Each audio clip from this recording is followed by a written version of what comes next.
Welcome to another episode of Big Trouble in Little Podcast. I'm Andy. I'm Chaz. I'm Joe Dubs. I'm Zach. We told you we'd be back. We're here to talk about Terminator, Dark Stool, and Doctor says that's bad. Spoiler alert, it was bad. This is Terminator Dark Fate. When did this come out? Last year? 2019. 2019. Yeah. I avoided it for so long. Andy said, fuck my knees. No, it's that 2019 to 2020, like the time jump. It's like everybody ate time traveling meat at the same time. That's true. Yeah, 2019, they were like, this is a good name for a movie. And then 2020 happened, and it was like, oh shit, we should have called it Darkest Fate. Everybody still thinks it's 2019 somehow in their brain. You were in a simulation. This is the final, as of now, Terminator movie, Terminator Dark Fate from 2019. Dubs, this whole month was your fiasco. What a clusterfuck. You're never allowed to pick again. No, he's allowed to pick. I think we're going to have a lot to discuss with this movie because I think Dubs wants to defend it, and I think I want to attack him and berate him. No, don't whiz out. Don't whip out about defending Dark Fate. You said it's a vibe. I saw where your ranking was. I did too. I was like, oh, this is going to be a good episode. Yeah, no. He's not the only one attacking. This movie fucking sucks. I hate it so much. Yeah, let's just get to it. No, the movie does suck, but I'm coming from an angle for watching all those like woke fucking shit that was going down during this time, where I was just like, I don't know if it's good or not. You don't think this is woke and has all that border crossing illegal kind of stuff? I'm not going to state an opinion on it, but I mean, come on, that's pretty. I mean, it's on the nose, movie. but I guess I'm like so fucking exhausted from all that fucking stupid debates that are going on in Rate politics. this movie out of 5. 2.5 out of 5. Wow. Yeah. Did you hit your head? It's not a bad movie. I mean, oh, it is. I haven't watched Suburban Commando, but I might prefer Suburban Commando. You have the floor, Dubs, and I want you to tell me why this movie is not bad and or good. Look at Doug. I can see visibly. He's like, I don't want to fucking do this. I don't want to do this because everything. This is your show. Everything is so personal because, like, my thing is like they tried something fucking different. They tried. That's why I like Salvation. Yeah. Well, did they try something different? I mean, are you talking about they repurposed a main character story and gave it to somebody else. Yep, 100%. Yeah, I'm talking in a sense of like the big picture because all the questions that we always ask is like, well, if they stopped Judgment Day here, why is it happening here? It's inevitable. That's what they've always told us. And this one, they just said, fuck Terminator 3 and on. Terminator 1 and 2 is still there. And now they beat Skynet, but now because it's doing the whole like if you kill Hitler as a child, will you fucking will you save world peace and all that stuff? No, another badass motherfucker came in. You cause Red Alert Command and Conquer. That's what happens. Yeah. Patton gets his wish and we fight the Soviets, which is what we should have fucking done to begin with. No. So this is right. That might be a little out of the purview of this episode. So if you recall the last one we reviewed with Genisys, I made a comment about how Genisys set in a tone. It's set in the tone that these movies are more of an anthology because every time they've gone back, whatever you're watching is a fractured part of whatever that timeline is. It kind of justified why something could be vastly different. And that allows for this to kind of take its own fractured narrative. And I made a point to say it would be really cool if they made a movie where they established the idea that it doesn't matter that it's John Connor. There is always a John Connor. There is always a Doomsday or a Judgment Day. There is always a Sky. Like, I said all those things like, oh, that'd be cool if they did that. And then I swear to God, I think a monkey paw went back in time in reverse and just went, boop. It curled the opposite way. Yeah. The fingers went that way. Because they did exactly what I asked for in the worst possible way. I'm so mad about it. Yeah, my defense is only like the whole Legion thing. That's what's the only thing that intrigues me the most is that like, oh, Hitler 2.0 is now in charge of the future robot wars. So like that's what got me like, hey, that's pretty cool. But why? I didn't understand. It's not Skynet anymore. It's Legion, but they don't explain why that is, and they still just look like they still got Terminator faces. So what's the point? Yeah, they came with it's a lazy name. It's lazy fucking writing. They just Yeah, said, let's change it to a different name. Why change it at all unless there's like an interesting twist about why it's called Legion or where it came from or something like that? Yeah, I would usually say like let it fucking cook, I guess, but it never cooked at all. But, that's what I mean. Like we yeah. didn't do much stuff in the future. Like you see a few things, but it never really. It only develops personal stories, not the overall like universe building stories, which is just fine. That's perfectly fine. But at that point, just call it Skynet. Like what? Why? What's the difference? Yeah, I think it's just like a different form of government, I guess, in a way, or like a new leader, a king, I guess. I don't know. I'll give him this: the new Terminator, like from where it's like two guys, it's like a T-1000 and a regular Terminator. That's cool. I do like that. I'll give this movie that. That's cool. It's way cooler than the dumbass nanobot John Connor from Genisys.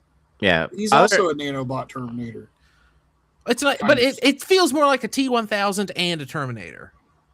Yeah, it's like a T-800 and a T-1000. I like it. It's neat. I think it's interesting, and it leads to some exciting moments where he gets to split up and do two things. And why did you split into three things? It's like the Dragon Ball principle. The more you split yourself, the weaker you get. You didn't want to do that. The T and Shinhan principle. Yes. Yeah. Right. Yeah, and the Reese female character, the augmented bitch. I don't know her name. Grace. Grace. Her name's Grace. Yeah, the fucking stepdaughter of the mother. That's when the timeline shit gets out of control. Where I'm like, why do we need that? But like the augmented body, I just went, is that Raiden from fucking Metal Gear Solid 2? I think or 4, I mean. It's more interesting when it's a human against Terminators. Like, just now you're just like, now it's just a Marvel movie. It's just a superhero fighting a superhero. Well, I like that they put limitations, though. Like, it wasn't like she's a full-on robot. She had diabetes. Yeah, she had to take her shots. Yeah. she had fucking sugar crashes. She had time diabetes. I like that she was like, I need like seizure drugs and insulin and all this other crap. And then she puts it all together. And then at some point, Sarah's just like injecting in her, and she's like, how much do you know to give her? And she's like, I don't. It's like, okay, so you just like gave her way too much insulin or something? Like, she's dead no matter what. What are you doing? That's part of the procedure. They take out your pancreas completely. Presumably, yeah. They fuck it all up, I'm sure. Yeah. But other than that, like, I guess the vibe was like the fighting scenes I kind of liked a little bit more than the Genisys and Salvation, in my opinion. I think they were just more actiony, especially the chase scenes. What again? We brought it up before. What's with all the cars? Like, they always get into cars that are not. It's part of a Terminator movie, I guess. Yeah. It's like every Bond movie has a car chase. So I think at some point they decided every Terminator movie needs a car chase. I guess. But they have to do it with like construction vehicles. Yeah, they always have to like one up themselves. They have to do it like with fucking sky tankers and cargo planes. The next one, the next one will literally be like an airplane's been hijacked on the strip, and it's just like actively running but never taking off. No, next time it's gonna be like the space shuttle and the International Space Station or something. Sure. Let's go. Before you guys unload on things, I just want to give my grievances, I guess, because I'm not doing a good job defending it, obviously, because it's more personable than anything. I mean, if you like the movie, that's fine. I just want to know why. That's all.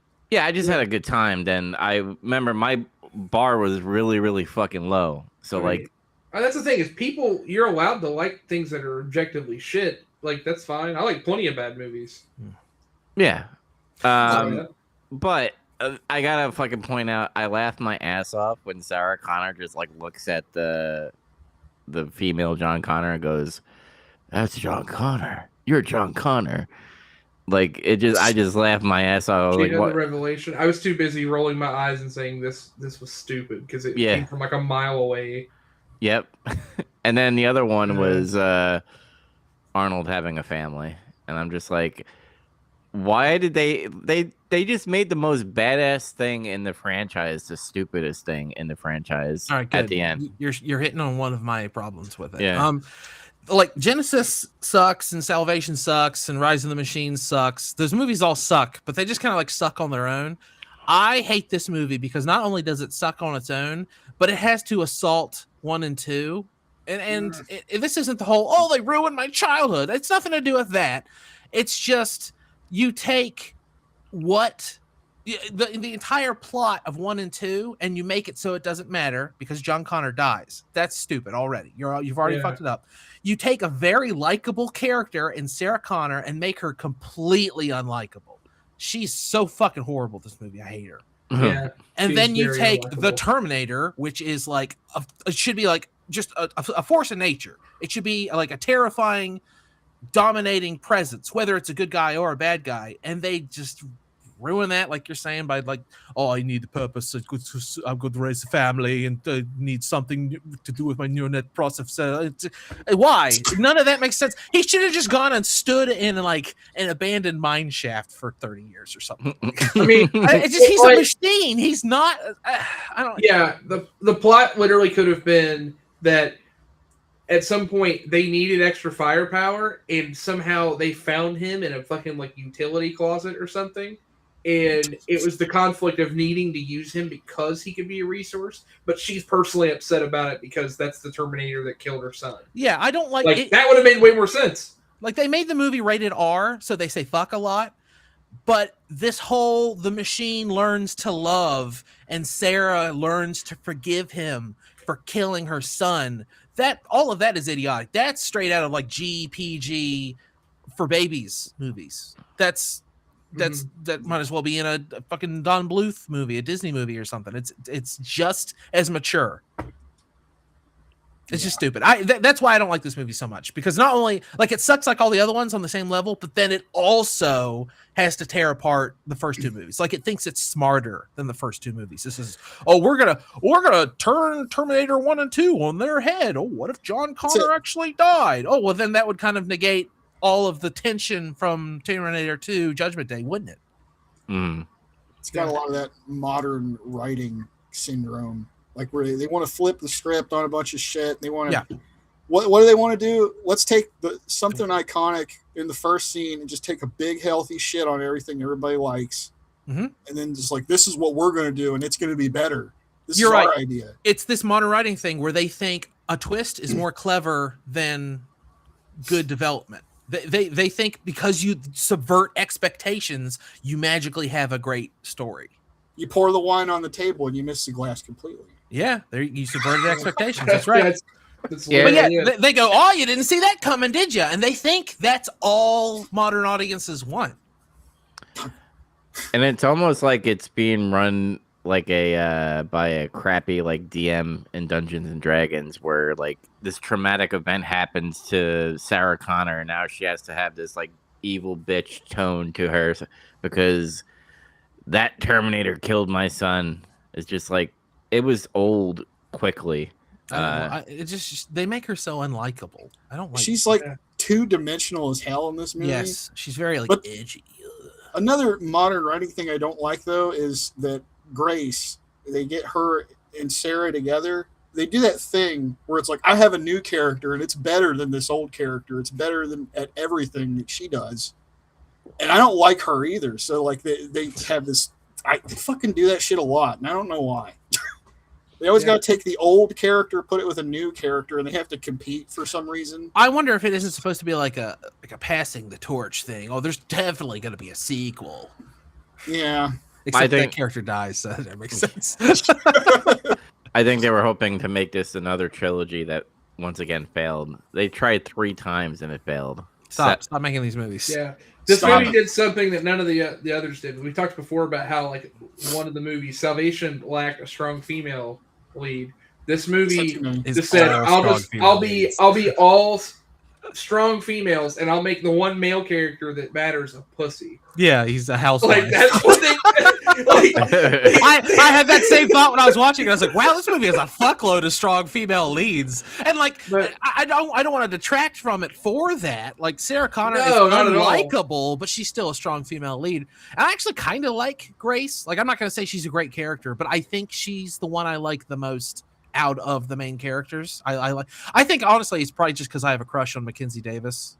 But that might be that might be a me thing. But Grace, I think, is the most likable of the three main battle babes in Terminator Dark Fate. But that's the problem. None of them are very likable. No, I think that's the irritating part. And I had to pick one. And I actually think that goes more to say like it wasn't that one movie was missing a strong female or one was missing a strong male. Like you need to have one or the other. You actually just needed to have both. Like we needed a complement of strong characters who balance each other out that we care about as we watch the movie progress. And none of that exists. These are just like a bunch of stubborn ass women that are just like very set in their ways. And we just watch things kind of go as they trudge through it. And eventually they headbutt enough times together that they decide to work together. They really fuck it up too, because they keep headbutting, like you're saying, with all the stuff that Zach was saying, like all this, she's like Sarah, but more Grace is. And you have this character, Danny, and she could have been a really interesting character, but she just does nothing the whole fucking movie. Yeah. And it's so supposed to be, they're protecting her or whatever. Yeah, but remember how likable and memorable a character John Connor is in 2? Yeah. They could have done that with Danny really easily, but instead, they're too busy writing all this bullshit between Sarah Connor and Grace. Yeah. That is completely unneeded. Like, they should have eliminated one of those characters, and it probably should have been Sarah Connor. I hate to say it. Yeah, and you know the reason why she was on there is because the name. Oh, Linda Hamilton's back. Oh, everyone will come see it now, and they did. Well, I don't know if they did or not. I didn't, but yeah. I mean, I think the thing too is like, and they kind of go back because I don't want it to seem like it's like a sexist thing. Like, if you put 3 stubborn, like strong male leads in these exact same roles, the movie would still equally suck because the characters are flat. Like. Yeah. That's the problem. It's just their gender isn't really that. No, it isn't. But it comes off that way. That's why I was like, well, I don't want the sound bite. It's like, listen to that chauvinistic asshole. Sexist, yeah. Yeah. There's too many babes. I need to get back in the kitchen. Get Arnold in there, Arnold, and maybe Sly Sylvester. Get him in there. Yeah. This movie was rated R, and it was no boobies. I mean, none of them even got naked. It's true. I think they should put Sydney Sweeney in one of these movies. Hell yeah. Make her she can be a boob turning man. She can be the T-69. What if she shot bullets out of her tits? Yeah, baby. Yeah. He knows. Oh, behave. Oh, Randy. What about the Terminator? I actually kind of liked the actor they got for him. He had T-1000 vibes, sort of. It was fine. He was the most natural acting Terminator when he would do his shit, like when he would talk to the border patrol people or the cops. He even had an accent. He was like, y'all know where I can get a chopper? Like he sounds like he's from South Texas. He turned it on and off, and that made me think, hey, this guy's probably a pretty good actor, I guess. I found it kind of interesting that was the route. And again, this goes back to that whole fractured thing. Like, everything's going to be a little different, so the Terminators can be able to function a little differently in how they interact. Like, well, this one's from Legion or whatever. So yeah, he seemed to interact more with people without necessarily just going all gung ho and killing everyone in a more sly way, for sure. Like it definitely among any of the others we've seen, he most closely resembled the T2, like the T-1000. Like in the way he could interact with others. He's still not as cool as that one, but honestly, he's kind of my third favorite antagonistic Terminator, I guess. Yeah, I like him. Arnold. Behind the T-1000 and Arnold, yeah. I know you didn't like the Nanobot one. I didn't think the Nanobot one was that bad. Like, yeah, I didn't like that one, but it's the three of them, and then Motorcycle Terminator is fourth place. Yeah, Motorcycle Terminator is pretty fucking cool. Mm-hmm. Yeah, I didn't like Danny at all. Like the John Connor female. They should have done more with her. Like they tried at the beginning of the movie, she had stuff to do, and I hate to admit it, I was so fucking bored for like 30 minutes after this movie started. I just kind of kept waiting for any of the shoes to drop. Not even the other shoe, just the first shoe. And I was like, they dump a bunch of shoes on you. Fucking happening. Yeah, and then the shoes come fast and hard. The shoe store fucking fell on you. No shoes. Well, they kind of like do that thing where they like give you some reason to be interested in her mildly, but it's boring, and that's part of the problem. But then they're like, "Oh, we'll just kill everyone, and that'll be enough reason for people to like her." It's like, not really. Yeah, I don't like that. They give her motivation by killing her whole family, and okay, fine, but it's I don't know. That's what did Sarah Connor. Who killed all her friends. And, scared her to death. Yeah, but they like weaved it into the story over a course of time, and this one is just kind of real quick. I see her and me. Her brother got blown away. I was like, he's gone already? Like you just Yeah, I thought he was just going to be in the whole movie. That was a bit of a surprise. They subverted my expectations on Dude, that was another time I laughed my ass off because he like turns to the fucking like Grace and goes, "Protect her." And he just goes up in flames. I just fucking start laughing. I wanted him to live so bad. I liked him. Yeah. He had like. I think that would have been a better movie. Grace and Danny and her brother. And her brother would be trying to hit on Grace. You can see it. Yeah. You can see it. Maybe, yeah. That'd be interesting. That'd be something. It'd be something at least. Yeah. But I didn't like. Yeah, they just didn't do anything with Danny. My biggest thing though is when they do the reveal. It's like you lead the resistance. They show that little flashback. So fucking obnoxiously obvious too. She saves Grace from being attacked by like rapists. I don't know, whatever the fuck that was. But like it's like, hang on, stop. You have to stop the whole thing. Because it's like she leads the resistance in the future. It's like, but how? Why? Because the whole movie, she doesn't exhibit any kind of like qualities that makes you think she could like do anything like that at all. Well, that's where the lazy writing comes in because they like do a light touch. They go, "Oh my god, she's the one who saves a lot of people," and that's all they say. That's all. Well, they do the same bullshit with, like, they looked at, oh, they did this with John Connor. It's the same thing, and it's not. It's not.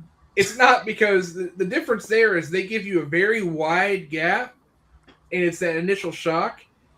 So then we get time to understand why, like, the pieces fall in place where, okay, this is why he was put in the place that he was. Like, you get that. For her, they just very quickly just chalk it up to, oh yeah, well, he was like that too. So yeah, you're definitely the resistance leader. Like, you're already an adult. Like, we haven't gotten to the point of when Judgment Day is gonna happen, or like, you weren't like groomed to be ready for this position your whole life. Like, none of that exists. Like, that's the thing that's a big problem. Neither was John originally. Well, no, but the thing is, though, it's like the way they set all that up. That's the other thing, is they set John Connor up so much. Yeah. And then they're like, he'll get taught from a young age a bunch of shit that's in the anarchist cookbook by his mother. Yeah. And like stuff like that. And you're important. You need to learn how to fucking survive. And he learns how to use a shitty Atari laptop to hack and all this other stuff. And he's still a kid. That's the thing, is he's like 12 or whatever. Terminator 2. Yeah, he becomes a little rascal and he hacks ATMs and stuff. Yes. So there's still, like Chaz was saying, there's still a pretty big gap to him becoming an adult. Well, you guys know exactly what happened, and I know you're all smart enough to figure this out. Is they said, "Oh, what if John Connor was a lady?" And then they just wrote backwards from there. Like they had that, and that's what they wanted. So they wrote around just that thought. They didn't think about all the other stuff.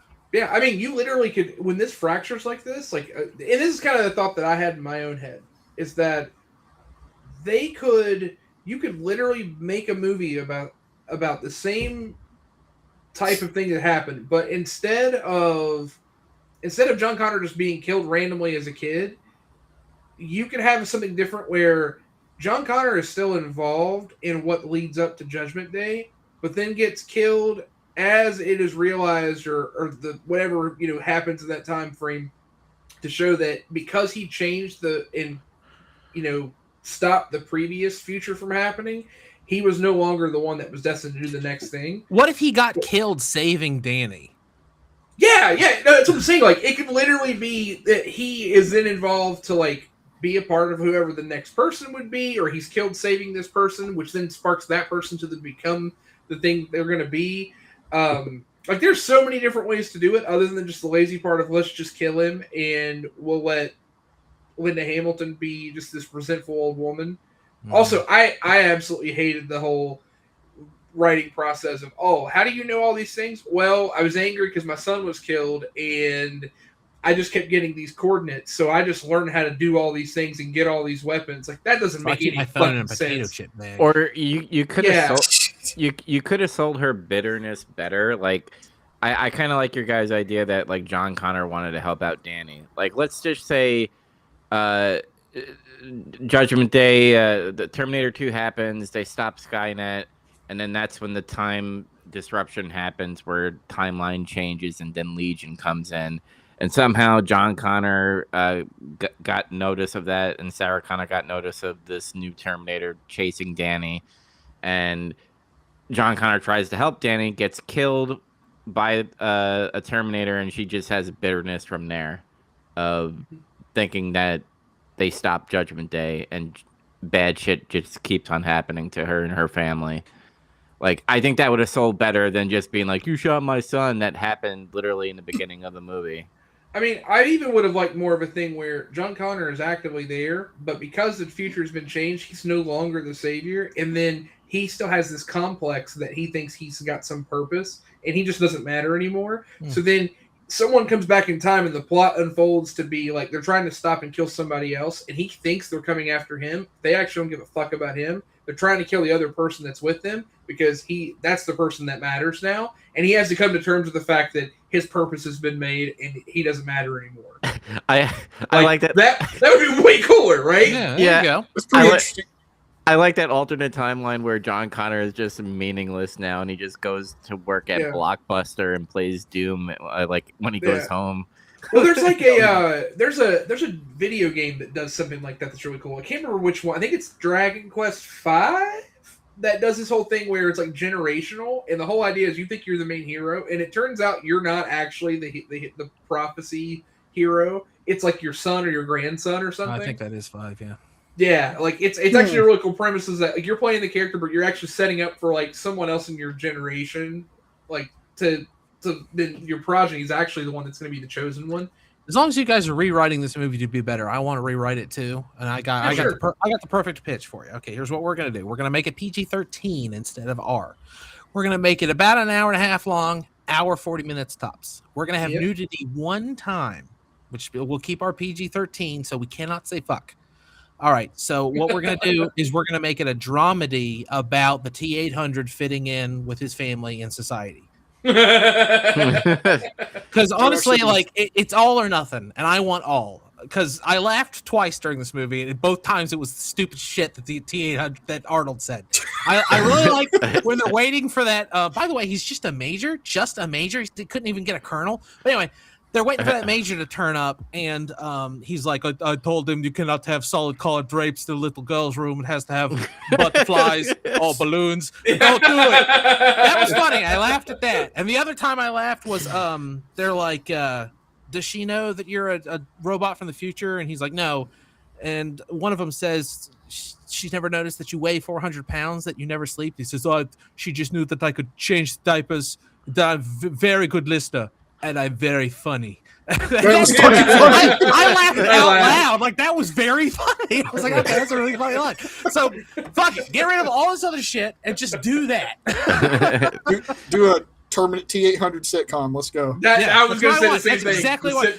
Just have it direct to streaming.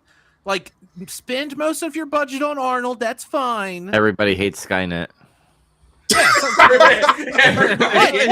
have like the kid has a new tablet and it has the Skynet OS or something, and I was like, I don't think you should be using that thing. It's not very good for your development, or something like that. Little stupid jokes like that. It's easy. It writes itself. Yeah. They just get rid of all this grim dark sci-fi future bullshit and just do that. Hour and a half.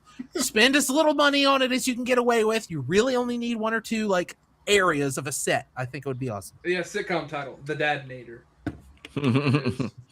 Let's go. Zach, do you have any rewrites? Let Danny's brother live. Let him be comedic relief. Yeah. And then what else? What else? Turn down Lynn Hamilton's bitchiness some. Yeah. Or kill her instead. Turn down Grace's bitchiness too. Yeah, they're Take both the just chip out of her. That's actually too much of the problem. Is like you just have too many characters that are the same character. Yeah, that's really really military bitch. Yeah, you just have everyone playing the same character, and it just doesn't work. Maybe do a flashback, one more flashback with Grace to show how fucked up the future is for her. Yeah. Flesh that out a little bit more. That's maybe try to explain a little bit the Legion thing, just a little, because they didn't at all. It was just like, it's Legion. What's Skynet? I don't know what that is. Well, there's Legion now. It took over. Yeah. The fact that we got just absolutely nothing, like you get absolutely nothing to even explain it at all. That this is what's going on, or like we don't get any semblance of what is going to cause Judgment Day. Like I don't know. I think, yeah. Like, I think this movie has, like, good bones in it. There's parts of it that are like, this was a good idea, this was a good idea. It's just there's a bunch of shitty bones in there, too. Like this was a bunch of them that they dug up. Yeah. They dug up, and some of them were probably James Cameron's own shitty bones, too, because I did a little digging on this, and this is probably the most made-by-committee movie out of all of them. Interestingly enough, yeah, there's so many people had a hand in like how this thing was written and turned out. It's James Cameron had ideas about action scenes, and that's what a lot of the action scenes are. And they weren't just like action scenes that he thought up specifically for this movie. Oh, that's why I probably liked those portions. Is probably because of James Cameron's, sight of it. I guess it was literally a list of ideas he had for action scenes that he just had, like something that he keeps in his fucking back pocket or something. Hey, Mr. Cameron, what's in your back pocket? We got some action scenes. It's my list of action scenes I could just plop down on any old project I'm working on. Yeah, he's like Henry Winkler from The Waterboy. He's got that green notebook. Yeah, it's full of his action scenes. That makes sense. It's just ideas. Yeah. David Goyer wrote the fucking initial script, and then it got doctored by some other guy named Billy Ray, and I just want to call him Billy Ray Cyrus so bad for some reason. I get it. And Tim Miller had some shit in this too. It keeps going, but like I was kind of surprised by that, how by committee it was compared to the others.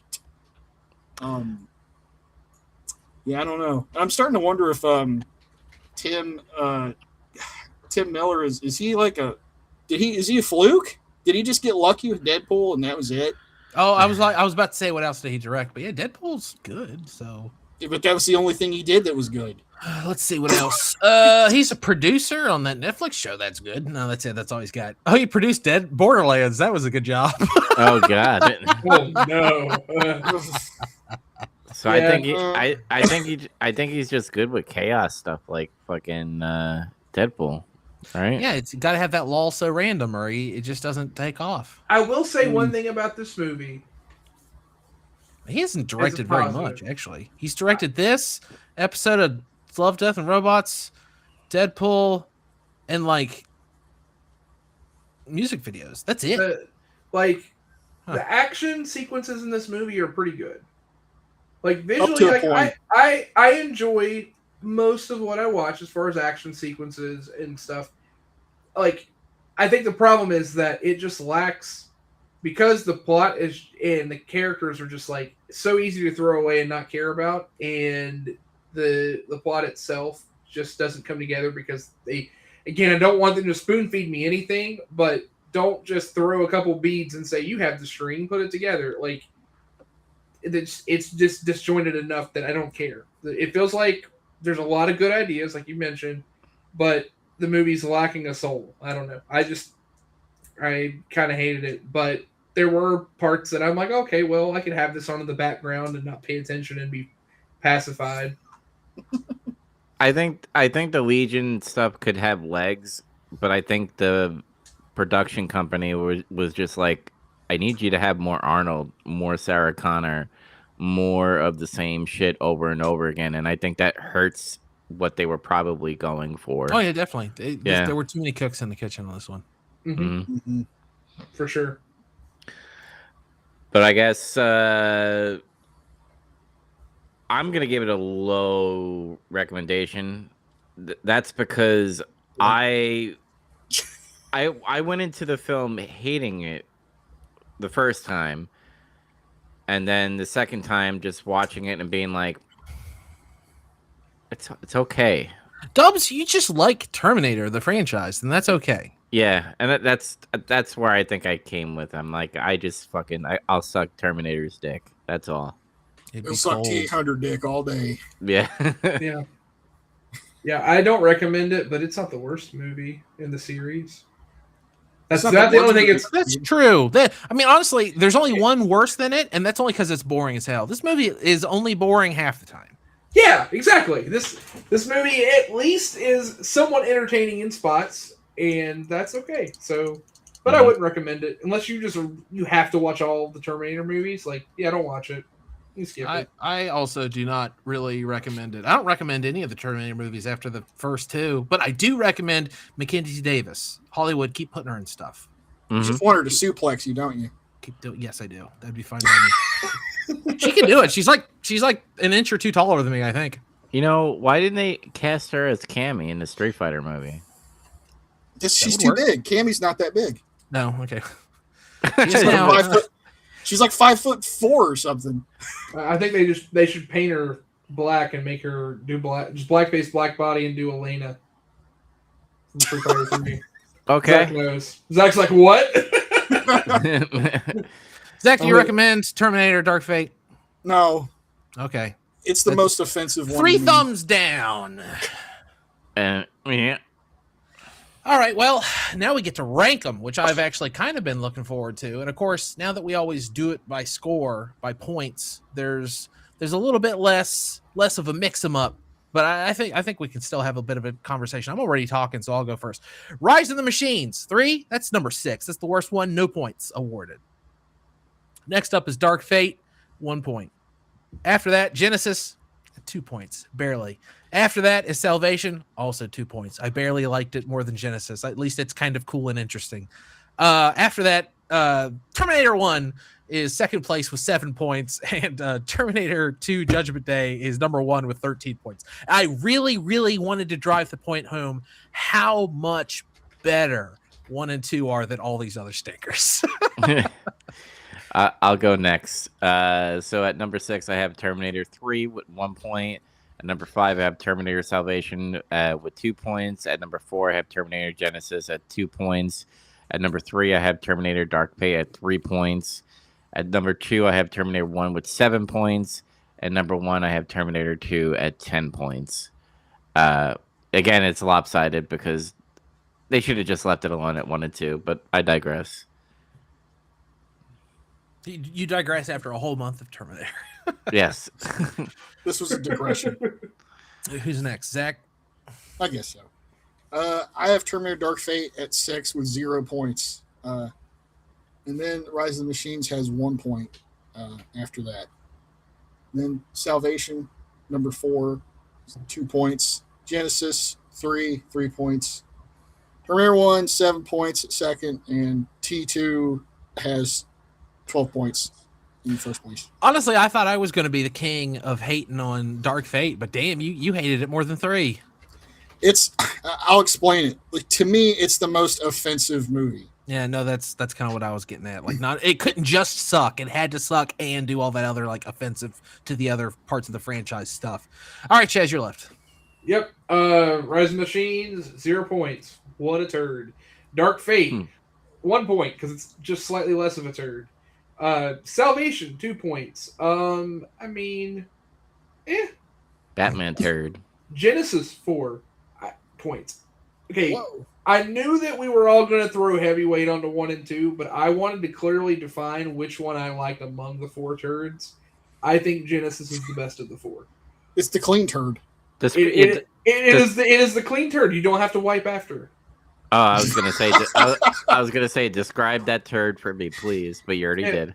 It's the one that you went out for a night of drinking and you got Taco Bell like that night, and then the next morning you heated up some old Chinese food and it created the perfect poop, the ghost poop. All right. Smooth, not painful, no white. You didn't want to just say like you ate some fiber. You had like a breakfast bar and some beans. No, it's very specifically that combination of things. I don't know what to tell you. The Terminator at number 2 with 6 points, and then T2 Judgment Day 12 points.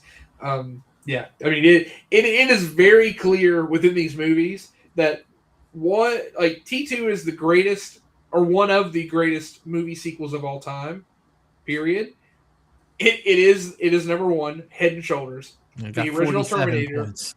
Yeah, the original Terminator is still a good movie, just not at that level. And then after that, it is just slop. But the one redeeming quality I gave for Genisys, and it's why I put it there. Genisys is the one that solidifies why the other ones can have the plot holes they have and make sense. And that is the one reason I have it above. And I enjoyed some of that story, but it's still a pretty bad movie. Mm-hmm. So what's the final ranking? So after adding it all up and seeing kind of where the slop lands, we have Rise of the Machines at number 6. We have Dark Fate at number 5. We have Salvation at number 4. We have Genisys at number 3. We have the original Terminator at number 2. And at number 1, we have T2 Judgment Day. I was correct. You're welcome. Jun. Yeah, and I got a question for you guys. If they now you can't say no, don't do it, but let's just say you got money to do a Terminator movie. Would you go away from the John Connor stuff? Would you go No, I'd embrace it. You make it, you have it take place 1995 to 1998, somewhere in there. That way you get to have a bunch of nostalgic, like late grunge alternative soundtrack, and it's about Sarah Connor and John doing stuff. And they send back another Terminator to kill him, and they have to stop it. Basically, you kind of rehash 2. It's a little lazy, but I think that's the best possible alternative to this other trash. They try to do that in the TV show, by the way. So, like, I like that. Okay, there you go. Yeah. I haven't seen the TV show, but yeah, that sounds like it's more on the right track to me. Yeah. So they keep having this. And whole you find an excuse to have Mackenzie Davis in it. Mm-hmm. Yeah, they keep having the trash about people going back in time, and we're already there where we're breaking janky stuff and whatever. So what I would like is there to be a plot where right after that, instead of him being killed, the way they decide to mess with John Connor is they decide, well, what if we don't kill him? What if we just take him out of the equation? So in order to guarantee Judgment Day happens, they freeze him in time or move him in time, and he gets moved as a kid to like whatever the future is. And then as a kid, he still has to be the one to figure out how to stop everything. That's interesting. That's a cool concept. Yeah, it'd be probably really bad. Yeah. Zach, what about you? I don't know. I wouldn't do it. I know you said you can't do that, but I just want a road movie. That's kind of why I went the direction with mine. I guess I kind of, and this is gonna be like lame and cop out, but I would just want a like futuristic war type of either movie or TV show, kind of like Band of Brothers or something like that. Like a series? Yeah, like a series, just in the future war in some way, and you can intertwine the John Connor bullshit in the background, kind of like how Gotham was with the. So you want it to take place during the war in the future? Yeah. That's Salvation. Yeah, but better. Better. With laser. With the laser guns, yeah. Come on. What about a romantic comedy where we're in the period of time where John Connor hasn't like Judgment Day's gotten delayed? It's not going to happen, but it's inevitable. It'll still happen. But he's like just alone and lonely, and then he falls in love with someone and has to like contend with the idea that, well, I can't be with this person and be normal because I'm the savior, and if I take a chance, I'll get killed or they'll get killed. And it turns out that's actually the person he's supposed to marry. I got it. No. John he's estranged from his mother. She's dead or in an asylum or whatever. And he meets a girl and falls in love with her, and it turns like you find it like the big twist at the end of episode 1 or episode 2 or whatever is you find out that she's like head of development for artificial intelligence at Google or some shit like that. That's good. That's good. I take back my I don't want to do anything. I just realized I want to fund Andy's T800 sitcom idea. That's Thank you. Yes, I think that has legs. Everybody hates Skynet. Yeah, I think we got there. You just do the movie Clerks, and John Connor is. Never mind. He works in a Blockbuster. Yeah, let's do it. Yeah, called Judgment Day. All right. New release day. That's what it's called. We're going from one post-apocalyptic to like another post-apocalyptic month. Do we have a name for it? Does anybody know? The post-apocalypse. Yeah. The idea was that it's the dog days of summer, baby. It's hot outside. The nuclear sun has scorched everything. Yeah, the idea was that you wanted to do the Judgment Day month and Judgment May or whatever we're going to call it, and Terminator. Yeah, June. Well, it's technically in June. I don't know. We've ruined it. June Day. June month. Yeah, but now we're going in the aftermath. So. We're gonna watch movies from the post-apocalypse. God damn. Yep, we are. We're gonna start not about from. We're gonna start with the Blood of Heroes. I am so excited, guys. I've been wanting to watch this movie for almost a year, and I've waited just. For this movie is the reason we're doing this whole month. So if it stinks, you only have one person to blame. We're gonna learn. He needs all of your emails. No, everyone's gonna love it. We're gonna learn about the post-apocalyptic phenomenal sport called Jugger. I'm so ready.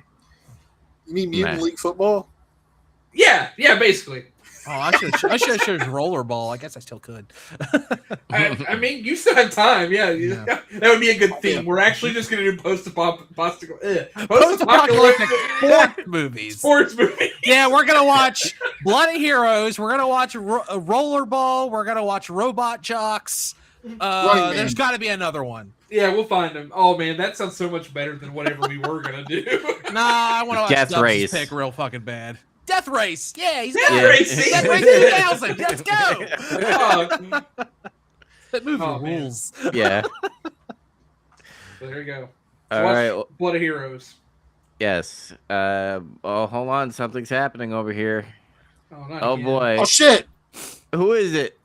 It's Sting. It's Sting. Only Sting.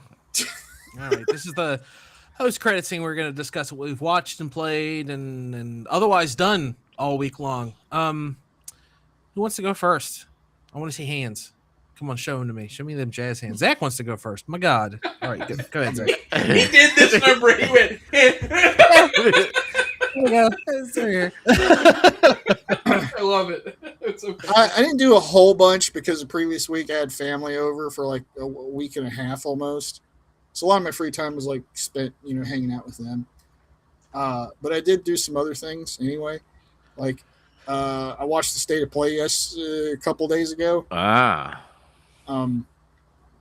It was pretty cool, I thought. The Wolverine game looks fucking sick. I'm excited for that. Yeah, me too. Holy shit! They got the brown and yellow costume with the weightlifting belt. I'm in. The only thing it needs now is he needs to actively smoke a cigar and he needs to give him a buff or something, and I'm in. Like it makes him regenerate health faster or something. But the new Tomb Raider remake of the first game is still looking good. I'm excited for that. It comes out early next year. Wolverine comes out September, I think. Yeah, what they said. So pretty close. Yeah. That God of War Laufey game looks kind of cool. Yeah. And that makes me want to actually go ahead and play the God of War games I haven't played. Oh, you haven't played them yet? Bro, I haven't fucking gotten around to playing those games. I played the original ones. I just didn't play these new ones. I mean, that's good because that's important for like the backbone of it. But seriously, as far as modern games go, like top notch, like they're up there. It's a really good game. I played all those games when they were new, though. I'm not like I'm from back then, and then I just stopped. I didn't continue. Sure. Well, and again, it's like it's not that you need to know every single little detail. It's just more like you understand what he did, so that weight matters as far as how the story unfolds. But yeah, they're great games. You got to play them. I will. The Tokon Fighting Souls comes out in August. So that's also pretty soon. Very excited about that. Like, I've not been on a fighting game for a bit, and that might be my time to jump back on the train. Break out the fight stick. So it's pretty good state of play, I thought. I watched some YouTube shit. Whoa! We can't finish talking about the state of play, and if I don't get to mention Ace Combat.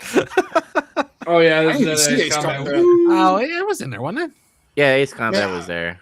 I must have skipped it or something. Because I know you don't care, but as long as you've already brought it up, I didn't watch the state of play, but I did watch the trailer for Ace Combat 3 times. Okay.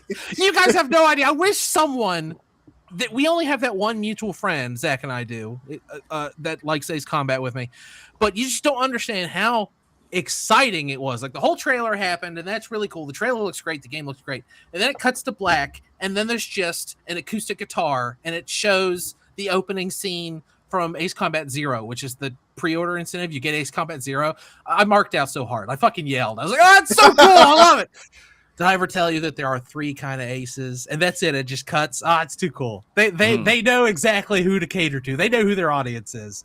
Also, the game just looks really good. They actually released a new trailer today it's 8 minutes long. It's like a story thing. I didn't watch it. I'm already buying the game.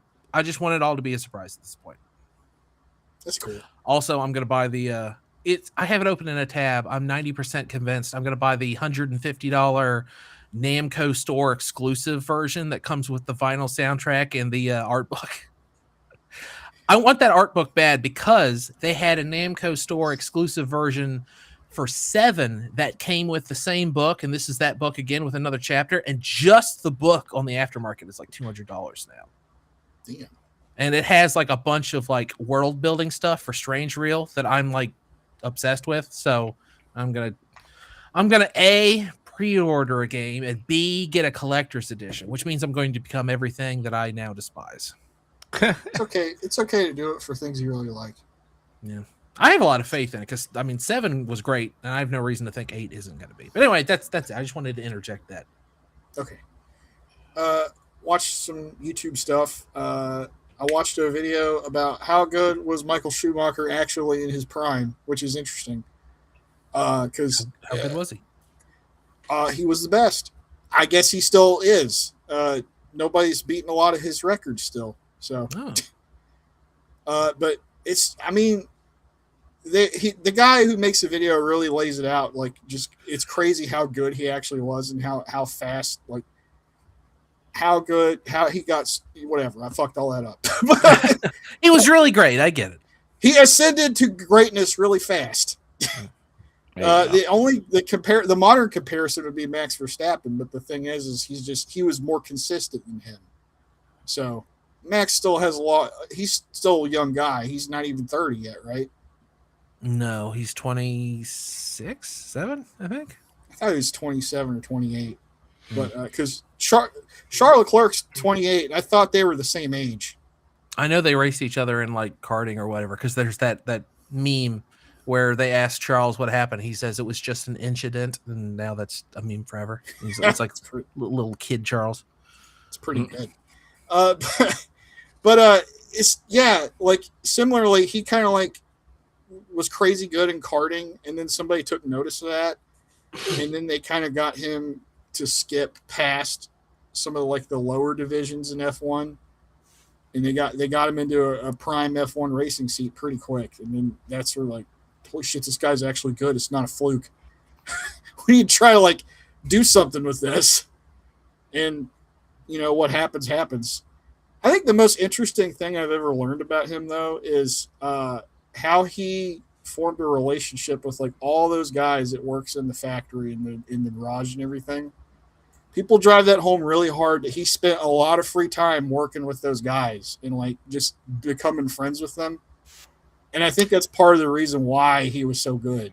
Something I saw about him, and I watched I watched that whole video that you sent me to, the one you're talking about, and they talk about that a little bit, but something I heard from a different source is it isn't that remarkable that a driver would go talk to like people in the factory and stuff and get to know them like he did. but in his time it was, because as of the late 80s and 90s, that was becoming less prevalent because they just had like an entire like multi-million-dollar facility dedicated to doing this stuff.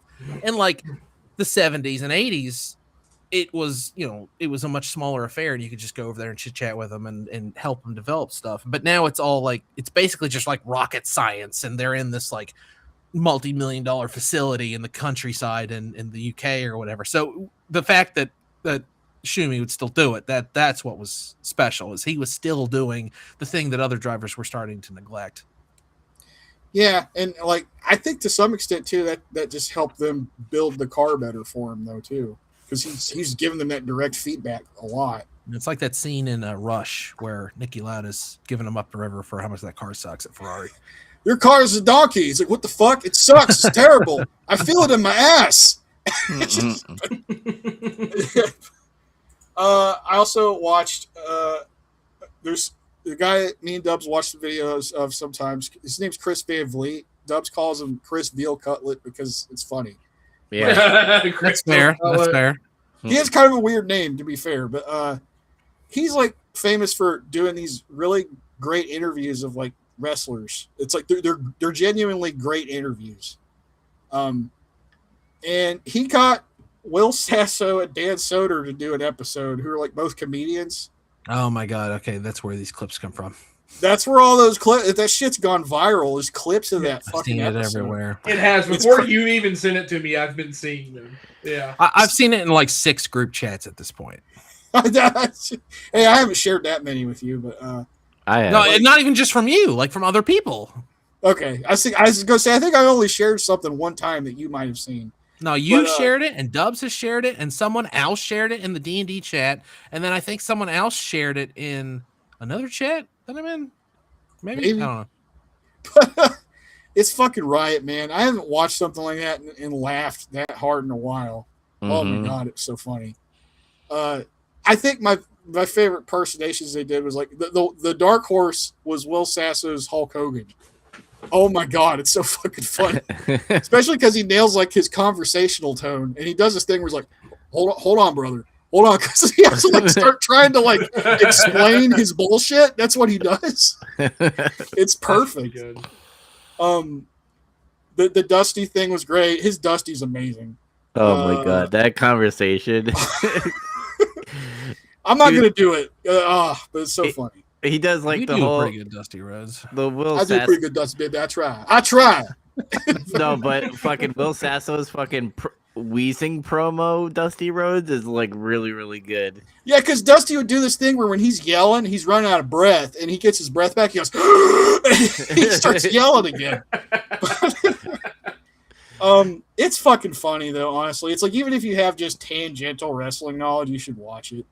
Yeah, for example, like Dan Soder takes out his phone and he's like, "Let's do Macho Man impressions of Charles Manson quotes." And it sounds like a Macho Man promo, and he's right. That's what's fucking crazy. I remember seeing that and thinking, that's kind of wild. Like, that fits. That shouldn't. The Jesse Ventura, of course, is also great still, you know. But McMahon. The Baja. I played some WWE 2K26 as well. What do you think? I haven't done a whole lot in it yet. I can say I think the core gameplay is a little better. I like that they added this thing where you can like just shove a guy into the corner or like against the ropes, and it makes it easier to do that shit. Mm. That's something that's just needed to be in those games for a long time. I don't understand like how they just thought of that, really. You know, when a guy bull rushes somebody into a corner and then just starts wailing on him, like you see it in a wrestling match. You could never do that in a game up until now. Yeah. I was trying to do some of the single player stuff because you have to. They got this set up now to where you kind of have to do that shit to unlock things. Mm-hmm. And I was like, okay, I'm gonna start doing the CM Punk showcase. I hate that guy. I don't want to do his showcase. I'm kidding, but what was funny is they give you a choice though. They're like, you can do all the showcase shit, or you can do this gauntlet match where you fight 20 guys as CM Punk, and if you win, you just unlock everything. I'm like, well, they gave you a choice. That's kind of cool. Mm-hmm. And I figured I'd try it, and it's like I'm not good enough to do it right now. I'm too rusty. I need to like play the game a bit to get my wrestling legs back.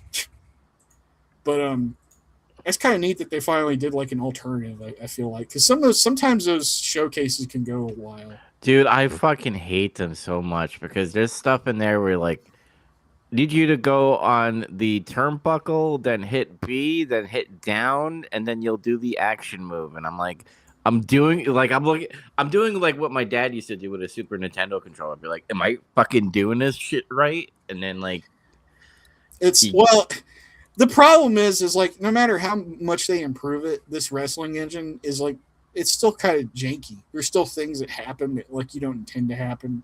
mm-hmm. And they'll give you these objectives like you have 2 minutes to do this, and if you can't do it in 2 minutes, and sometimes you just can't because the computer fights back and it prevents you from doing something. Yeah, it turns into like Super Cena, and the timer just runs out, and you lost that objective, and you have to do the match over if you want to do it. It kind of sucks. Yep.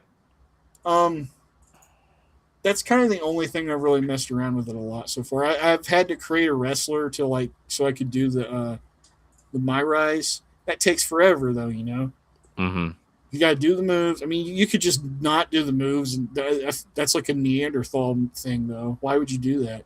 You have to create your move list. Yep. And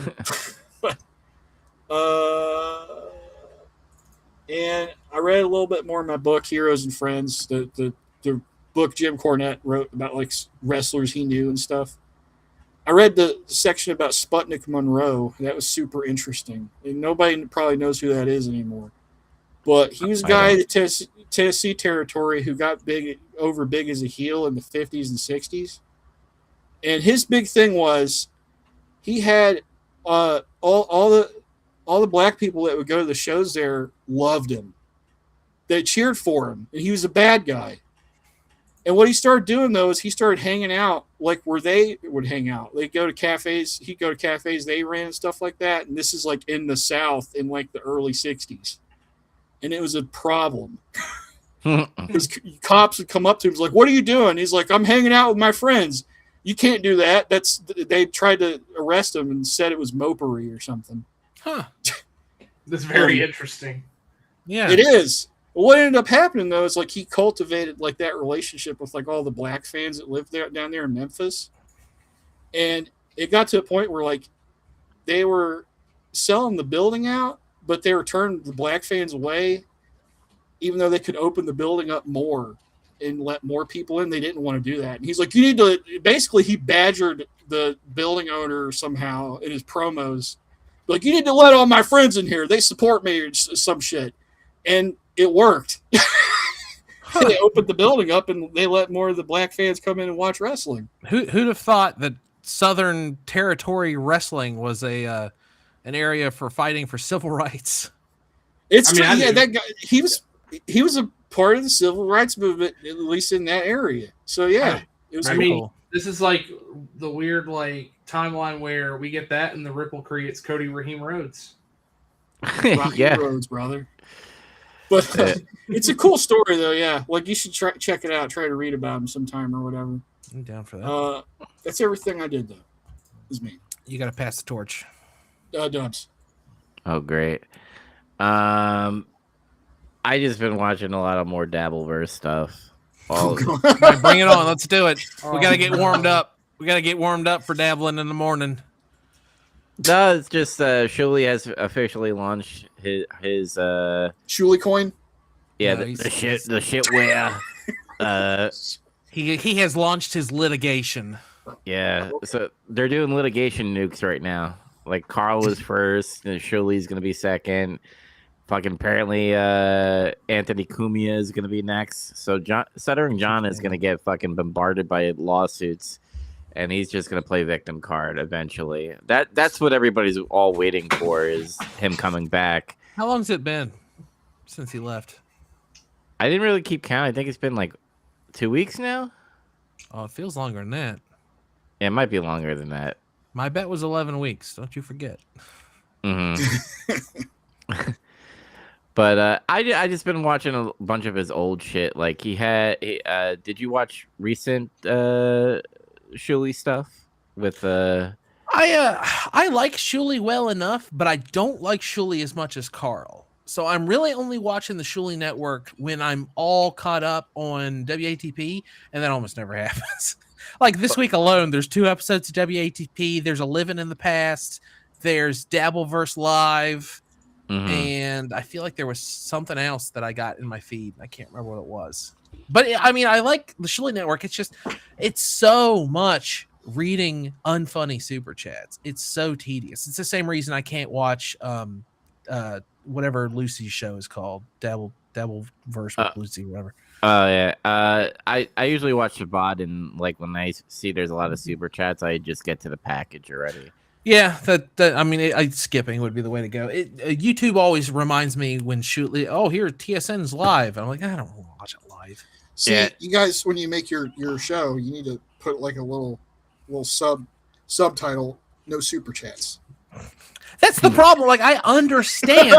Shuli makes money hand over fist off those super chats. So I get it. I know why they do it, and I know why they read all these unfunny idiots' little snippy comments. And every once in a while, one of them is genuinely hilarious. But I don't know. Like, it's making the show for a crowd that I'm not part of, I guess. It's not entertaining. Yeah. That's why I like WATP. It's a refined, specific product. Yeah, it's product first, and then if like later on they'll do like a couple, and if they miss out on you, oh well. Thanks for the tip, pretty much. They still, I mean, there's 2 WAPs a week, and one of them is always not live, so there's no super chats on that. Thank God. And unfortunately, Dabbleverse Live has super chats, but every time Blind Mike says he hates them, and that's why I like Blind Mike so much. What a hero. But what I was leading to with Shuli is that they're watching like his old shit, and he used to like produce this Stephanie Chicks like podcast thing. Stephanie Miller, yeah.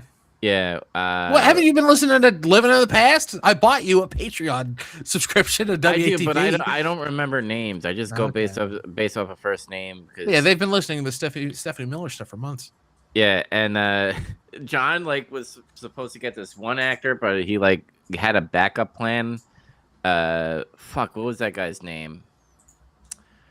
But he just brought on another like semi-famous guy that apparently dated Clint Eastwood's like daughter or whatever, and he was famous. Yeah, and he like insulted him. He's like, "Oh, you're a backup." I only printed 1 page of his Wikipedia. And what's funny about Shuli and Lucy and all that stuff is they point out that he had like fucking 6 beers in front of him while they all had like 1 glass. So he's already fucking plastered out of his mind during an alcoholic. Yeah. But yeah, like everybody's waiting for John. And it's actually funny that they're still succeeding even when he's not there, because his main thing is like, when I'm gone, they're money makers. They don't need John. Yeah. So I've been watching a bunch of that. I wasn't going to bore you guys with the Mets. You guys know my Mets stance already. I hate the team. But they're doing an all-star thing. Oh, yeah. Oh, man. You can nominate any player for the all-star team. Yeah, but Mets are fucking posting on their PR thing, be like, hey, vote for one of our guys. I'm like, they all suck. Stop it.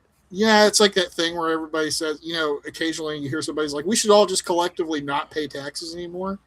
That's what you should do. You should be like, all the Mets fans, don't vote for any of them. They all fucking suck. Don't cast any votes. People probably won't. They will. They're going to be like, I like Juan Soto, or I like this player, and all that stuff. But other than that, my favorite. Yeah. Other than that, I've been messing around with MLB, the franchise mode of trying to make the Mets better, and I gotta admit, it's pretty hard. Yeah, now what do you have to say? You take back all that mean shit you said about your GM. But I did something that he didn't do, was fill up the fucking holes that were the first baseman and second baseman. Where'd you get him? Did you get Cal Ripken Jr.? Is that who you got? No, I got Yandy Diaz from the Tampa Bay Rays. Carl Ripken, as DDP said. He called him Carl Ripken. Yeah. Carl Ripken, wow. Yeah. But yeah, I'm having fun with that. I don't know if I'm ever gonna record stuff for that. I'm kind of just messing around. There might be. I don't know. But other than that, I'm gonna pass it off to Chaz because Oh yeah, I haven't done anything else. I don't think. yeah. I got updates, I guess. I know you watched DS9. Yeah, we'll get to that, and I want to save that one for last. I've been doing the DS9 Pokemon Viking. thing.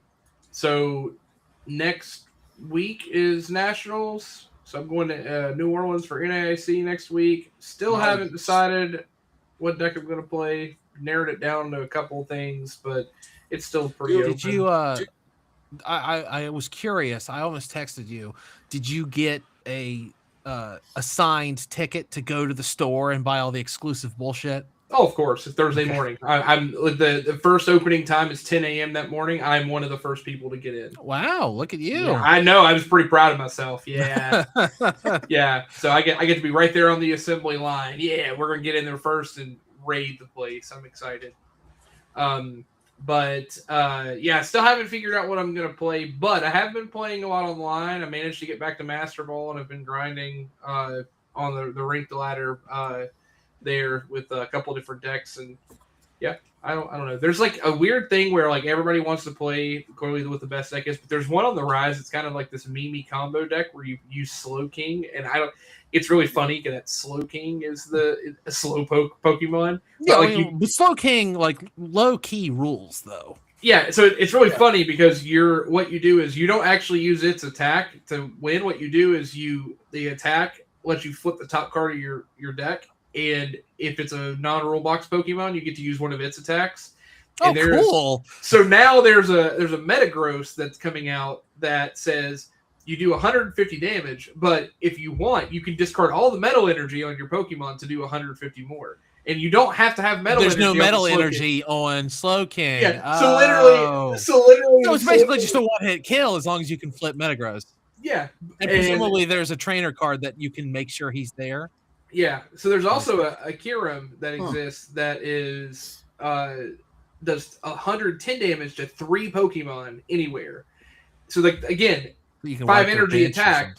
Yeah, so like it's actually a pretty good deck. I mean, there's ways to tech for it. It's not the best deck, but it's funny. And what's extra funny is like on live when you can like just win the game or knock out anything they have. Like it just asks you, would you like to do extra damage? Yes or no? And it's like a little prompt box. It's like, well, of course, you want to be an asshole? Yeah, I would be an asshole. Yeah, dude, that's why I'm here. But yeah, I've been having a lot of fun playing the deck though. I actually have it here in person. I'll just show it off here. I've got the Slowpoke. So that's interesting. Yeah, it's a cool deck. So I think it's definitely something on my radar. But is it?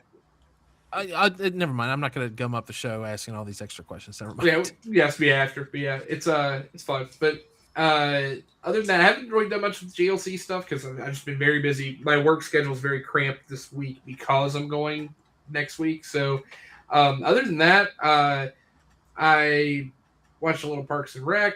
I played a little Rock Band because my daughter's having a lot of fun when we get to do that, and I got the everything set up in the new man cave. So we've done that a few times.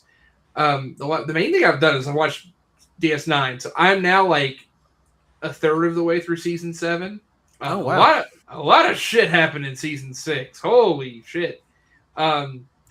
So you've met Esri then? Yes, I've met Esri. Yeah, I don't know if we want to spoil. No, I just wanted to say that much. Yeah. Season 6 is, man, a lot happens. I think I don't know if it's the last episode I watched or it was definitely either the second to last one I watched was when Gul Dukat is the leader of a Bajoran cult. The Paw Wraith cult, yeah. Yeah, that episode is fucked up. Like you can tell the people writing it were like, "Fuck religion." Like it's very. Yeah. No, it is that episode is way too on the nose for the current political climate. Let's just say that it's way too on the fucking nose. It's really rough. So anyway, I've thoroughly enjoyed it. Like I will say, I felt like there was the season 6 ending and like then what they did to transition to season 7 felt a little weird, because they have done so much to develop Cisco's character, and it feels like they almost took a little step back, but they fixed it. Like we're there, but I felt like with his character they just did a weird like wishy-washy thing. Keep that thought in mind after you watch What We Leave Behind. That's the season finale of the show. Okay. Yeah, because it felt like there was... I mean, again, I imagine some of that was just like, well, we got to have something to be a big cliffhanger, and they did that whole transitional thing at the first couple episodes, so it's whatever. But yeah, I've enjoyed that. Still thoroughly enjoyed all the B story episodes. I love that Vic Fontaine is just this like ongoing character that exists. The writers just liked him, so he gets to stick around. Yeah, they're like, you're a hologram, baby. It's great. I watched the episode that was really serious where Nog gets injured. Oh, good. Yeah, he has the biggest character arc in the whole goddamn show. Mm-hmm. Yeah, I don't think it's done. I don't think you're done with Nog yet. Probably not. I would imagine there's more. No, yeah. So he's injured now. Like they were on that planet where they're okay. Yeah, no, there's a lot more. Yeah, I figured because he's not done developing. Yeah, it's like that, and then the next episode. So I have watched one other. I think the last episode I watched was when he comes back, because it was the episode where the siege happens, where they have to hold their ground. Then the next episode is the episode with Gul Dukat. Like they really lay it on thick. Like you get the Gul Dukat episode, and then you get the episode where Nog returns, and it's like him being real bummed out, but he's hanging out with Vic Fontaine and in the holosuite. So I didn't mention it too, but the episode with Kira where she finds out the real like what happened with her mom, that's also a super fucked up episode. Yeah like you said, that's one of those ones where I was expecting a twist that would unfuck it, and you don't really get that. No. Yeah, no, I didn't. I was like, this is television from the 90s. There's no way that's what happened. Oh, yeah. Shit, that's what happened. No, exactly. I watched it. I was like, wait, they actually let that stay? Oh, my God. That's pretty heavy shit for 90s television. Yeah. So, yeah, I thought that was a really good episode, but super messed up. And it also really cements, like, okay, he really was this asshole the whole time. Yeah. Like, so you get that. The other episode that I thought was really good, I wanted to note, was the episode where Molly, Chief O'Brien's kid, falls into like the time portal and then gets left there as like it's just basically Space Tarzan for 10 years and comes back as a feral like mongrel that can't talk. That's a fucked up episode too. Yeah, that's another one where you got to ask really serious questions, like what? Yeah, like do you try to undo it? Like now she's this whole other person. It's it's messed up. Yeah, but they unfucked that one, and I don't know how I feel about the fact that they unfucked it. I thought that it's like, okay, I get it. There's like, what else do you do with that? It's really I think tough. They felt worse about ruining a child's character than they do an adult character. Yeah, no, I think so too. Not to mention like the character they ruin in the other, it's not really ruined. It's more in the sense that they at least give you some understanding in it, and it's a character that doesn't really exist, right? Like not exist. It's a character that we don't get to see in the canon of the story because they're dead. They've been dead because they did a whole like time. I'm going to go travel in the past. So it just gives more depth to the relationship between Gul Dukat and Kira, as opposed to like destroying or dismantling the, what you would think about a certain character. But yeah, like screwing up a child's like entire life and the dynamics of their parents is pretty messed up. So it was at least good they found a way to fix it. It's still kind of screwed up that because they did that, they also erased the adult version. Like you literally see her disappear because she doesn't exist anymore. So that was a little fucked up. But yeah. Anyway, I can go on all day about DS9. Show's amazing. People should watch it. In the Pale Moonlight was even better the second time around. What was the other episode? Waltz was amazing second time around. So both of those were great to watch. And then I watched the baseball one the second time. Yeah, take me out to the Hollow Suite. Yeah, take me out to the Hollow Suite was really good. Yeah. So yeah, thoroughly enjoyed it. I'm hoping to finish by the next time we record, or maybe after. I guess it's probably after. It sounds like you're gonna go to New Orleans, so I don't know that you're gonna have a lot of Star Trek watching time. Might be a couple weeks, but we'll see. Alrighty, well then I will finish this off. I've also done card stuff. I went and played Gundam. I got third. I'm playing a deck that's outside of the meta because as long as I'm not doing a new type challenge or like a store championship or anything, I just kind of want to experiment with other things. And there's something there, but the only deck I lost to this last week was the deck I was playing at the new type challenge. So it's kind of like the universe is telling me you're gonna have to try harder than that, buddy. What's the deck that you're doing right now? Sharmageddon. Oh, Sharmageddon. Okay. Yeah, that's right. Most people would say, "Oops, all Shars." I don't like that name, Sharmageddon. It's if you're listening, you know Gundam. It's where you play 4 Shars and 4 Quattros. Who is Shar? And then just a bunch of their links, and you're just an obnoxious prick the whole time with high maneuver. It rules. Also, I've got Lala in there. I got criticized a little bit for having Lala in there, but the Elmeth is great because it can look for Shar.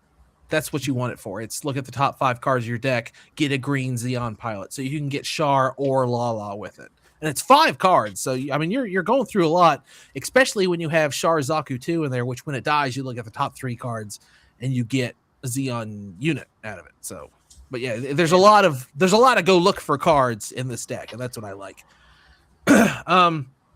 Obviously, he's still opening stuff on Big Trouble Rips. So I want to thank. I've had a huge surge in subscriptions. Well, percentage speaking. So thanks to anyone who's watching, who's also watching that. Still reading Akira, whatever. Well, it's I'll report more on it when it's toward the end. I'd never seen Beverly Hills Cop before, so I watched it. I think it's a pretty good movie. Yeah, I haven't either. I thought it was funny. You're like, oh, I get it now. So I bet it's like, yeah, you got a bunch of jokes or something. Yeah, pretty much like that. And the theme song for it has been stuck in my head for like 6 fucking days. Dun, dun, dun, dun. Yeah, it's just nonstop. It's at work. It's all the way in my head. It's very catchy, and I like it a lot. Have you ever seen the episode of Family Guy? Yes, Peter's humming and then another. Yes, I think about it constantly. Yeah, that was my ringtone for a while when I didn't have an iPhone in college because that was my personality. That's pretty funny, actually. That's pretty cool. And I've watched a bunch of Age of Empires 2 YouTube stuff. Normally, I try to avoid YouTube stuff. It's interesting for all of us. I'm still watching T90. He's great. I started watching a bunch of Atriok.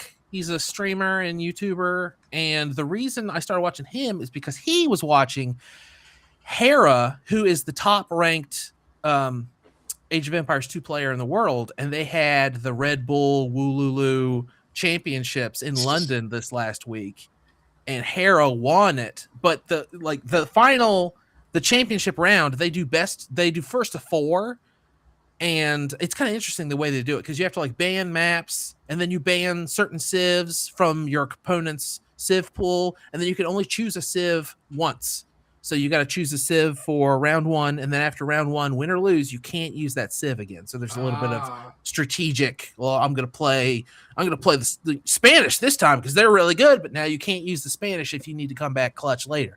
So Hera was down 3-0 and losing, and then he came back and reverse swept the other guy. It was actually really dramatic and really cool.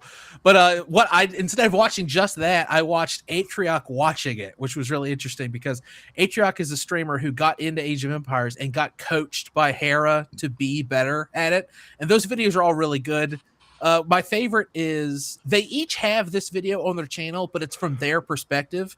Hera was on a team by himself, and Atriok was on a team with 3 other streamers, and it was just called Pros versus Bros. And he won versus 4 of them, and they played a game mode where you start with a whole wall, a castle, town center, several houses.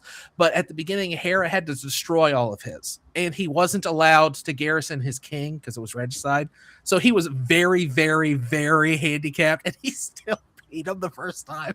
It's so hilarious. It's so funny. It's funny. He beats him the first time. You should watch the video, but I'm going to spoil a little bit for you. He beats him the first time. It's hilarious because he knows Atrioc is the only one who's any good. So he kind of like hunts down just his king and then kind of takes the other guys out at his leisure. But then in the second one, Atrioc in their group chat is like, everyone choose Spanish. We're all just going to make conquistadors. We're all just going to go attack you with conquistadors. That's all we're going to do the whole game. And as the game is launching, from Atrioc's point of view, he says, oh, they're all Spanish. Oh, I see what's going to happen here. So he makes nothing but monks and starts converting them all instead. It's very funny. But it's very funny. So yeah, I watched a ton of Age of Empires stuff. I didn't play Age of Empires once. I just watched all the YouTube stuff.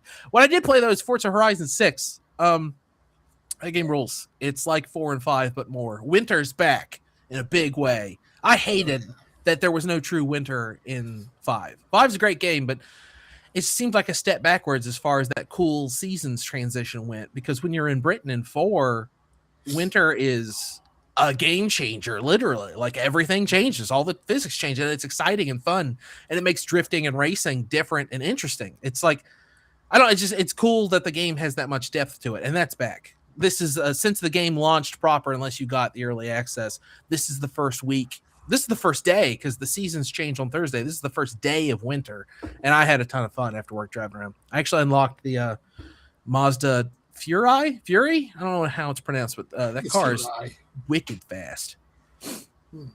And okay, and the thing I most wanted to talk about, I have to ask you guys: have you heard of the the Netflix limited series Death by Lightning? No. Oh, is that it's about a president, right? Yes. Okay. Dubs, you're the first person, and I've asked at least 20 people who has even heard of it.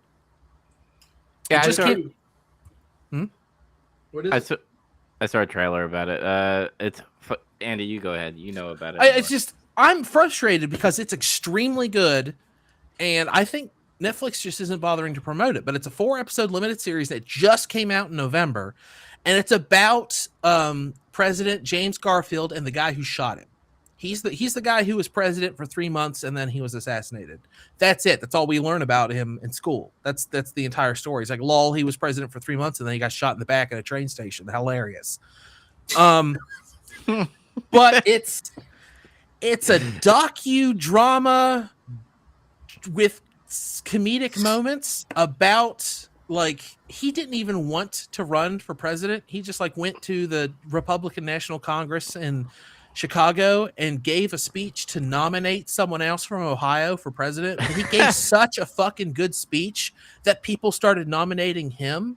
And then he goes up there and says, "You can't nominate me for president. I'm not nominated. Like, I reject your votes." And everyone's like, no, fuck you. And then they like decide to make him run for president, and then he wins.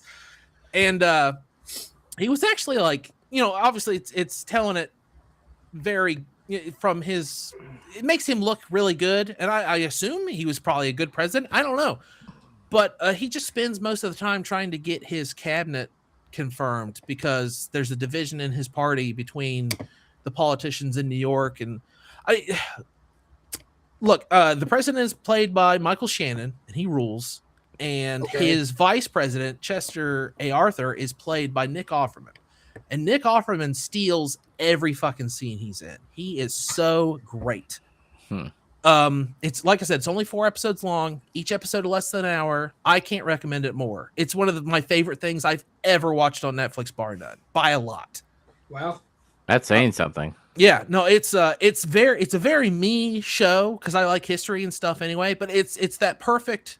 It's factual. They embellish things, but then there's also comedic moments. Like in history, what really happened is Chester A. Arthur gave an interview to the press where he badmouthed the president. He's the vice president, and he's saying, "Oh, this guy sucks, and I think he's doing a bad job." Blah blah blah. And so in episode 4, at some point, Garfield's like packing up his stuff to go somewhere. His wife's sick, and Chester A. Arthur, Nick Offerman, comes in his office. He says, "I have to speak with you urgently. You may have seen I said some bad things about you in the press." He's like, "Yeah, I might have noticed that." He just was being like sarcastic about it. he says, I have to tender my resignation as vice president of the United States to you. And he says, okay. And he turns to leave, but I don't accept it. And he turns back around and says, you need to fire, sir. I feel it is imperative that I explain to you that you need to fire me. I've done a very bad job as your vice president. And the president just goes, I think I'd like you to give it another shot. It's just a very funny scene. It ends with Nick Offerman getting very upset, and he runs out in the hallway of the White House and goes "fuck" like real loud, and just like storms out of the scene. It's hilarious. Like I had to rewind because I laughed over a bunch of it. It's very good. But the other half of the story is about the man who shot him, and what a weirdo he was. He's also a really interesting guy. Like, he had something wrong with him, but it wasn't like something you can put your finger on. It's hard to explain without watching it, but the guy who plays him is probably the best actor in the whole show. Like, he does a really creepily great job playing Paul Dano. No. Oh. Fuck. No, he tried to get the job, but Quentin Tarantino pulled some strings behind the scenes. No, but everyone in it is like, it's probably my favorite performance that actor or actress has ever given. Like, everyone's perfect. It's so good. So I just really wanted to, I don't know why Netflix isn't like shouting from the rooftops. I think it's because it really is. And in the last episode, there's like a meta commentary about how this is all going to be forgotten by history. Like, he gets shot, like it's part of history. So like, he's on his deathbed basically, and he's like, do you think I was a good president? And his wife like lies to him and says, you were a great president. History will always remember you well. And then after he's dead, she's talking to someone else, and she's like, history's not going to remember him. Like, I know how this stuff goes. There's no way that this is ever going to be important. And that's like kind of like the period on the story. And it's just cool. It's interesting because it's just this one tiny little piece of minutia of American history, and all we ever learned in school was he was president for 3 months, and then he was assassinated, and then Chester A. Arthur was president, and then you just move on. And it's just, there's all of this depth to it that when you watch the show, you'd be like, wow. They Tupac'd him. Yeah, they shot him. Yeah, that's right. Tupac Shaker. But yeah, watch it. Seriously, it's super short. I sat down to watch a single episode of it after work on Friday, just because I'd heard it was pretty decent. I saw like a clip of it online, and I watched the whole thing straight, just without stopping. Wow. Yeah. Pretty good. But that's it. That's all I had to say. I've been looking forward all week to telling you guys about Death by Lightning. It is so good. But now we're gonna wrap it up, and we're going to watch, what's the name of that movie? Blood of Heroes. Blood of Heroes from 1989. So make sure you come back to check that out. And if you need help finding us when you're trying to come back, make sure that you follow us on iTunes, Spotify, and Google Podcasts. And of course, on YouTube if you need the video version. And while you're there, leave a comment. Tell us how we're doing. Yeah. Or tell us something else. Tell us how the weather is where you are. I don't care. Leave a comment, though. Leave a like. Leave a subscribe. Make me one of your top 8 friends on MySpace. Was it 8 or 12? It was 8. It was your top 8. Type 8. That's right. Got people begging for my top 8 spaces. That's right. That's a Weird Al lyric. Yeah, maybe we might move into Russia. What? And our viewers, the people that watch our shit, because me and Zach got Korea now. Right. We captured the Korean audience. We did it. Yes, the ones that matter. I thought we had like the Malaysian audience or Indonesian or something like that. Yeah, we're taking over the East. No, that's Russia now. Interesting. That's Big Trouble Rips. I have a big Indonesian audience for some reason. I don't know why. Mm-hmm. They like watching those cards being opened. I take back that comment about Patton and causing war. I don't mean that anymore. That was a joke to all our Russian listeners. All right, guys. We will see you in the next episode. Peace. Thanks for listening. See ya. Bye.